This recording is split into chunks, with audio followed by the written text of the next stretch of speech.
नमस्कार, आप देख रहे हैं कमिंग भारत। मैं हूं आपके साथ सत्या। अब पूरी तरह से चुनावी रणक्षेत्र शुरू हो गया है। बीजेपी की तरफ से राजद परिवार पर जोरदार हमला बोला। जी हां, बीजेपी प्रवक्ता संबित पात्रा का राजद पर बड़ा बयान। कहा लालटेन में ना तेज ना प्रताप। और भी क्या कुछ कहा प्रेस कॉन्फ्रेंस में, आइए सुनते हैं। मंच पर बैठे पंकज जी और यहाँ पावन भूमि पटना का नाम कहते ही एक पवित्र भूमि का एहसास होता है। यह देश की धड़कन है और अगर सही मायने में कहा जाए तो हिंदुस्तान का राजनीतिक दिल अगर कहीं बसता है तो वो पटना में ही बसता है। तो पटना के तमाम पत्रकार बंधु और भगिनियों को बहुत बहुत नमन, नमस्कार। आप जानते हैं चुनाव का माहौल बन रहा है पूरे देश में और उसी बीच जिस प्रकार कल हिंदुस्तान ने भारत के प्रधान सेवक, पूरे विश्व के यशस्वी नेता माननीय नरेंद्र मोदी जी का जन्मदिन मनाया सेवा सप्ताह के रूप में। कल नरेंद्र मोदी जी 70 वर्ष के हुए, उनका 17वां जन्मदिन था। हम सब ने उनको बधाइयाँ भी दी, मगर आप जानते हैं वो भौतिक रूप से अपना जन्मदिन नहीं मनाते हैं, वो सेवा के रूप में जन्मदिन मनाते हैं और पार्टी भी सेवा सप्ताह के रूप में जन्मदिन मना रही है। ये प्रक्रिया 14 से 20 तारीख तक चल रही है। उसी उपक्रम में चूंकि बिहार में चुनाव भी है, 70 स्थानों पर, क्योंकि 17वां जन्मदिन है, 70 प्रेस वार्ता के माध्यम से बिहार की भूमि जिसके साथ प्रधानमंत्री नरेंद्र मोदी जी का एक खास लगाव है और जिस प्रकार थोड़ी मिनटों के पश्चात, मेरे ख्याल से आधे घंटे के पश्चात हम प्रधानमंत्री को टीवी में भी देखेंगे, वो आज एक महत्वपूर्ण प्रोजेक्ट को पुनः लॉन्च करेंगे। प्रधानमंत्री को धन्यवाद देने के लिए बिहार की भारतीय जनता पार्टी ने 70 स्थानों पर प्रेस कॉन्फ्रेंस रखा है। मैं बिहार की जनता और बिहार के भारतीय जनता पार्टी के यूनिट का धन्यवाद करता हूं कि इस प्रकार का उन्होंने एक दूरदर्शिता दिखाई। बंधुगण, वैसे तो राजनीतिक प्रेस कॉन्फ्रेंस है। अभी मैं आ रहा था तो लोग कह रहे थे कि आज आप प्रेस कॉन्फ्रेंस में क्या बोलेंगे, क्योंकि ये जो पूरा चुनाव होने वाला है ये तो नीतीश जी वर्सेस नन है। एक तरफ नीतीश जी हैं, दूसरे तरफ कौन है, ये चर्चा का विषय है। कौन है, किसके खिलाफ लड़ाई हो रही है? एक पक्ष तो दिख रहा है, एक पक्ष तो कार्यरत है, एक पक्ष तो मेहनत भी कर रहा है, एक पक्ष के पास ध्येय भी है, किंतु दूसरा पक्ष कहां है और कौन है, इस विषय को लेकर पूरे हिंदुस्तान में एक चर्चा बना है। और दूसरी बात मैं बताना चाहूंगा, जो उत्तर मैंने उनको दिया, जो जनता मुझे आज एयरपोर्ट पे पूछ रही थी कि नीतीश वर्सेस नन, मैंने कहा देखा जाए तो इसको यह भी कह सकते हैं विकास वर्सेस जेल की लड़ाई है।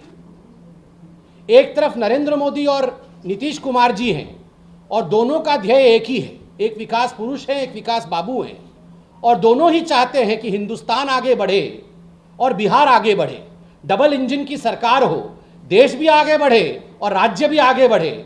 और वहीं जो दूसरा मुख्य नेता है वो जेल के अंदर है, और जेल के अंदर कोई भारतीय जनता पार्टी इत्यादि, हम जेल इस राजनीतिक दृष्टिकोण से नहीं कर रहे हैं, कर्तृत्वों के कारण से, कानून के माध्यम से वो जेल में हैं। तो विकास वर्सेस जेल का ये चुनाव, अगर सही मायने में देखा जाए दूसरे पक्ष में कांग्रेस और आरजेडी को, तो आज वहां क्या हो रहा है आप खुद बताइए। अगर मैं कहूं युवराजों में लड़ाई हो रही है, राजकुमार और राजकुमारियों में संपत्ति को बांटने की लड़ाई चल रही है, तो यह भी अनुचित नहीं होगा।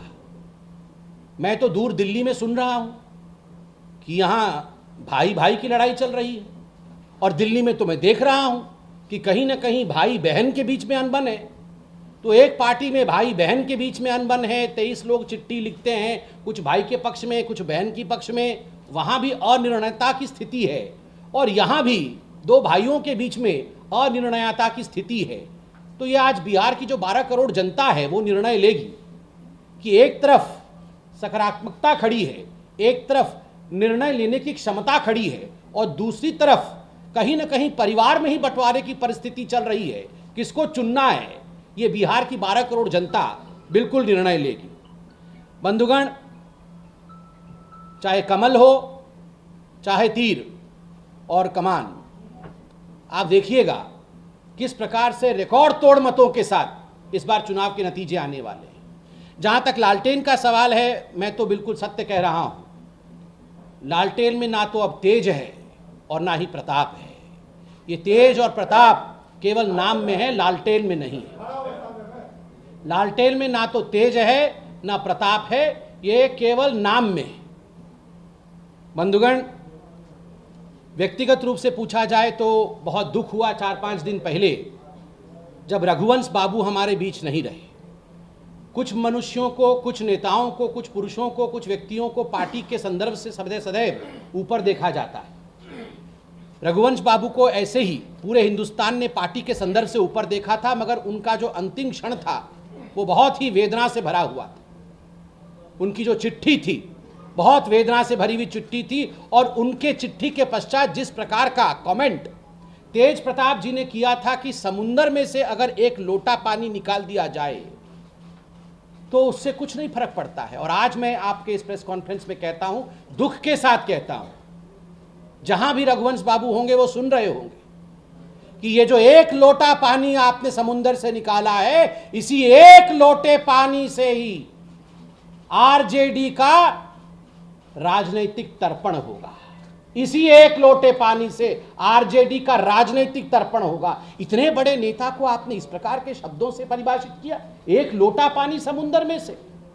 बंधुगण, अब मैं विकास के एजेंडे पर आता हूं। यथाशीघ्र हम प्रधानमंत्री को भी सुनेंगे। मैं कंपैरेटिव चार्ट बहुत जल्दी रखता हूं आपको। 2005-06 और 2020-21 के बीच में किस प्रकार बहुत कुछ बदला है। उस समय राज्य का बजट 22,000 करोड़ रुपए का होता था, अब 2,11,000 करोड़ का है। उस समय कृषि का बजट 241 करोड़ का होता था, अब कृषि का बजट 3,152 करोड़ का है। उस समय शिक्षा की बजट 4,340 करोड़ का था, अब 35,000 करोड़ से भी अधिक का है। उस समय स्वास्थ्य का बजट, स्वास्थ्य मंत्री बैठे हुए हैं, उस समय स्वास्थ्य का बजट 1,000 करोड़ रुपए का होता था, अब स्वास्थ्य का बजट 10,935 करोड़ रुपए का है। रूरल वर्क्स बजट जो होता था उस समय वो 496 करोड़ का होता था, अब 10,640 करोड़ का है। रोड कंस्ट्रक्शन डिपार्टमेंट का बजट 2005-06 में मात्र 520 करोड़ का होता था, अब वो 6,706 करोड़ का है। ऊर्जा विभाग का बजट 2005-06 में 2,050 करोड़ का होता था, अब वो 5,600 करोड़ लगभग का है। भवन निर्माण का बजट 2005-06 में 142 करोड़ का होता था, अब वो 5,395 करोड़ का है। बंधुगण, आप जानते हैं कि किसानों के सम्मान के लिए प्रधानमंत्री नरेंद्र मोदी और नीतीश जी ने क्या काम किया है। किसान सम्मान निधि योजना, फसल बीमा योजना, कृषि सिंचाई योजना, इन सब के विषय से आप अवगत हैं। अगर बिहार के किसानों के बारे में बात की जाए तो लगभग 72 लाख किसानों को जिस प्रकार से 6,000 रुपए प्रति वर्ष किसान सम्मान निधि योजना के माध्यम से उनके खाते पर पहुंचा है, यह अपने आप में एक बहुत बड़ी योजना है, यह अपने आप में एक बहुत बड़ी अचीवमेंट है। बंधुगण, हमारे देश के पहले राष्ट्रपति राजेंद्र बाबू के नाम पर राजेंद्र कृषि विश्वविद्यालय को केंद्रीय विश्वविद्यालय में परिवर्तित करके नरेंद्र मोदी जी ने बिहार को एक सौगात दिया है, एक उपहार दिया है।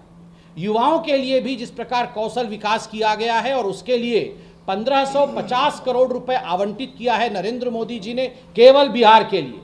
1 लाख से भी अधिक युवाओं का तकनीकी रूप से प्रशिक्षण करके उनको किस प्रकार आगे बढ़ाया जाए, इसकी चिंता नरेंद्र मोदी जी ने बिहार के युवाओं के लिए किया है। मेगा स्किल यूनिवर्सिटी की घोषणा बिहार के लिए की गई है। विकास की पटरी और रेल, आज रेल के लिए विशेष दिवस है क्योंकि कुछ मिनटों के पश्चात रेल के विषय को लेकर और कई परियोजनाओं को आज नरेंद्र मोदी जी लॉन्च करेंगे, यशस्वी प्रधानमंत्री आज लॉन्च करेंगे। ठीक उसी प्रकार रेल के विद्युतीकरण, इलेक्ट्रिफिकेशन और नए रेल लाइन बिछाने के लिए 8,870 करोड़ रुपए का आवंटन केंद्र सरकार ने मात्र केवल बिहार राज्य के लिए किया है। आप सोचिए कितनी बड़ी बात है ये।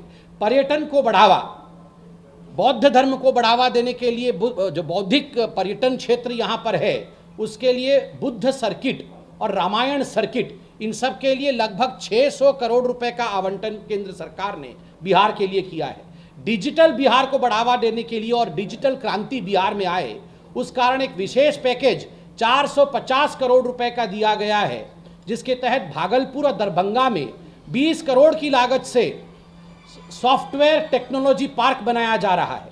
मुजफ्फरपुर और बक्सर में 2 नए केंद्र स्थापित किए जा रहे हैं और IIT पटना में मेडिकल इंक्यूबेटर, NIT पटना में इलेक्ट्रॉनिक और IEC।